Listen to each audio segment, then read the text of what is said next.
If you've ever dreamed of taking your ideas from your brain to your desk in just a few hours, this video is for you. Today, I'm going to show you my Bambu Lab H2S 3D printer, talk about why I bought it with my own money, what I've learned after using it, and whether it's actually worth your cash. By the end, you'll know if this machine is the right one for your workflow, your projects, and your budget. Hey everyone, welcome back to the channel. My name is Alexander, and on this channel we talk about real-world gear that I actually use and pay for myself, especially when it comes to 3D printing, making, and creative tools at home. In this video, we're going deep on the Bambu Lab H2S, what you get out of the box, how it performs, my honest pros and cons, and a realistic look at what it's like to own this printer as a regular user, not a sponsored reviewer. I'll also show you some prints I made and share the little things nobody tells you before you hit that buy button. Where did I buy the 3D printer? I bought the printer online on the official Bambu Lab website. I also ordered the AMS Combo, where you get the printer with the AMS system. There you can put 4 different filaments in, and the AMS auto detects the filament, but only if it's from Bambu Lab with that chip on it. How much was my printer? I paid around 1,780 euros for the whole setup. The printer, the AMS, and about 14 kilograms of filament. It's a hefty price, but I don't regret buying it. Was the H2S my first choice? I watched a lot of YouTube videos to see which printer is fast, high quality, and has a great user experience. I knew I wanted something from Bambu Lab. My old printer was one from Creality, and I didn't have a good experience with it. That's why I wanted to find something easier, and the most important part was that I wanted something with a bigger print volume than only 250 millimeters. In every video I watched, they unboxed the printer, and it basically worked perfectly right out of the box. It was the perfect solution for my needs. Let's start with the big question. Why did I pick the Bambu Lab H2S in the first place? First, I wanted a printer that's fast, but still delivers clean quality without me having to tweak it for weeks. Second, I wanted something that's as close as possible to plug and play so I can spend more time printing and less time fixing. Third, I like the idea of a modern ecosystem, software that's actively updated, smart features, and a community that's actually alive. I did my research on a bunch of printers in this price range, and the H2S stood out because it promises high-speed, solid quality, and a lot of automation features that beginners and advanced users can both appreciate. Most importantly, I bought this printer with my own money. No sponsorships, no free unit, which means I'm not scared to talk about the things I don't like about it too. Let's talk about the unboxing experience and what you actually get when you buy the H2S. Inside the box, you typically find the printer itself, already mostly assembled, the build plate, the power cable, basic tools like hex keys and maybe some spare nozzles or pots, a quick start guide, and sometimes a small sample of filament. The first thing that stood out to me when I unboxed it was how solid the machine feels. The build is compact but feels like a serious piece of equipment, not a toy. The printer was very securely packed. I needed more than 40 minutes to get the whole printer out of the box. Every part was perfectly protected for transport. But you need to know, the packaging doesn't fit in regular household trash. I had to put it in the car and drive it to the dump. I was very surprised by how well every single part was protected and how fast they delivered it. It arrived about 3 days after I ordered it, and they literally sent a whole truck just with that printer. The service was also perfect. I had trouble with my first order because it didn't go through correctly. After about 2 hours, I already got an email and they fixed everything. The support is good. My first visual impression was that the printer didn't feel like a typical 3D printer. It feels like a high-quality machine, very clean design, high-quality materials, and a very clean overall build. I fell in love with it the first time I saw it outside the packaging, and also, the printer is really heavy. It's not a lightweight machine at all. I also like to pay attention to small details. Are the cables nicely routed? Are the moving parts protected? Is it easy to understand where everything goes without reading a novel-length manual? For the H2S, the overall first impression was that this is a printer designed for people who want to print, not build a printer from scratch. Now let's talk about setup, because that's where a lot of people either fall in love with a printer or hate it forever. Out of the box, the H2S doesn't require a full-on DIY build. You usually just need to remove the shipping locks and foam, place the build plate, attach any obvious accessories, plug in the power, go through the initial startup wizard on the printer. Most modern Bambu Lab style printers include automatic bed leveling and built-in calibration routines, which take away a lot of the pain compared to older machines that needed manual leveling with sheets of paper and endless adjusting. The setup itself is very easy. You plug the printer in and then it boots up. After that, you go through some settings like the internet connection and some basic options. Then you get to the setup screen where it shows you how long it needs for everything to calibrate and be ready. It takes around 30 to 40 minutes, and after that you can upload or start your first print. I haven't had any problems with the printer since I got it. I've had it for about 4 months now, and the only issue I had was one time when the build plate wasn't sitting correctly. That was because there was some dirt under the plate and I just needed to clean it. That was my biggest problem so far, and I love that. Let's talk about the software Bambu Studio on your PC, phone, or tablet. You can easily use the software, download it from the Play Store or from their website, log in, and connect your printer. When you connect your printer on your PC, you don't need to connect it again on your phone. Just log in with the same account and you're ready to go. The app is well made and you can search Maker World. That's their online community pool. And when you find something you like, you can automatically start and print it. Once the printer is powered on, the guided calibration sequence is a big relief. It checks things like bed level, nozzle height, basic motion. That means even if you're new to 3D printing, you don't need to be a technician to get a decent first print. Let's quickly go through the key specs and features that actually matter in daily use. The H2S sits in the same category as other fast modern printers like the Bambu Lab P1S or X1 series. High-speed printing with a core XY style motion system and a powerful control board that can handle fast accelerations. Typical highlights in this segment include high maximum print speed up to around 500 mm per second in some Bambu Lab models, though you'll usually print slower for the best quality. Strong acceleration up to around 20,000 mm per second squared, which makes it much faster than many older hobby printers. A heated, textured build plate that gives good adhesion when hot and easier part removal when cooled. Automatic bed leveling and smart calibration routines to reduce failed prints.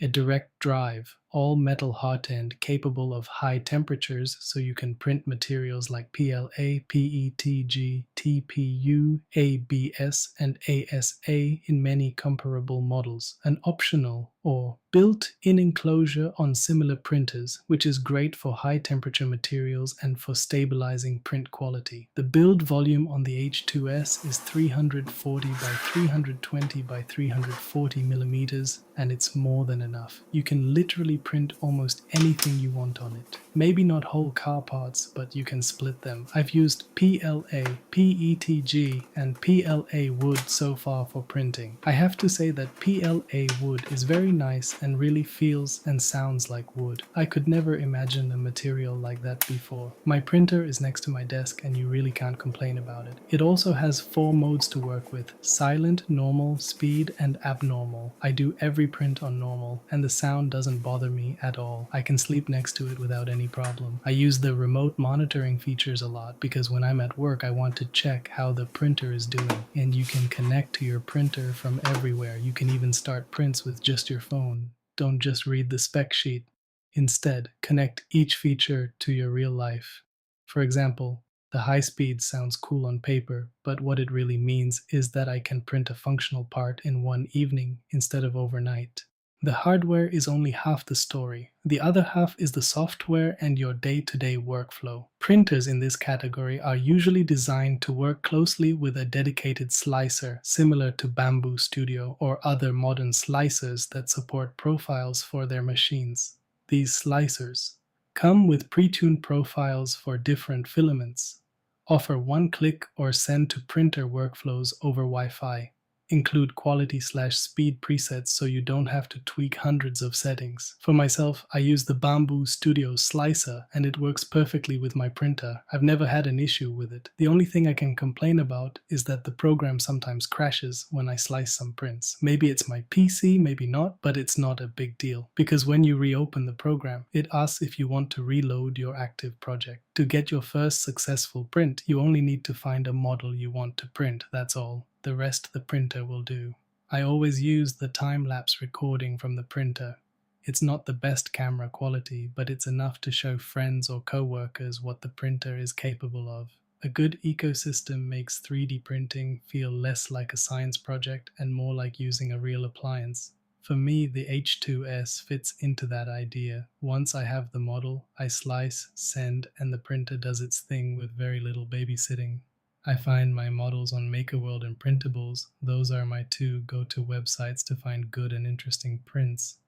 For organizing my files, I create folders like interior and put everything inside that fits that purpose. When I have more of the same type of models, I create folders for just one kind of model, like vase or similar. My printer is working constantly. I only let it rest when I sleep, because if it runs out of filament, I can't refill it immediately. But the rest of the time it's going crazy. In the last 4 months that I've had it, it only stood still for 2 days because I was on vacation and didn't have anything to print. Now let's talk about print quality, because specs don't mean anything if the results look terrible. In real-world use, printers like the H2S, when tuned well, can deliver very clean layer lines, sharp details, and decent bridging and overhang performance thanks to strong part cooling and optimized motion. For example, I printed some phone and tablet stands. You can see how clean they look, they're very stable, and the quality is A+. I can't complain about the print quality at any time. Sure, you see the lines more when you print with the 0.8 nozzle, but I use this nozzle for bigger parts and for parts that don't need a beautiful surface like drawer organizers. On every print, I decide if I need more infill than the usual setting. For example, if I print a camera tripod or some kind of stand, I normally use around 15% infill. That way the whole piece is more stable and doesn't break easily. Let's move on to the day-to-day experience: noise, maintenance, and long-term reliability. Modern enclosed Core XY printers like the P1S and similar models tend to be relatively quiet compared to open-frame, older machines, but there's still fan noise and motion noise at high speeds. Depending on your setup, that can be totally fine in a separate room but annoying in a bedroom or office. From my own experience, the printer is really quiet and I can't complain about it. It runs at a stable noise level and doesn't get any louder over time. I can easily watch videos or play games next to it without headphones. I sometimes also use silent mode when I want to read in peace and don't want to get distracted much. On speed or abnormal mode it's louder, but the sound difference between normal mode and speed isn't that big in my experience.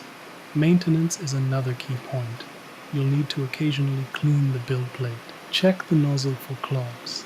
Make sure belts and rails stay clean and tensioned. I clean the build plate every few weeks. I wash it and let it dry. I don't need to do much more. It's really clean and easy to work with this printer. It doesn't require a lot of maintenance.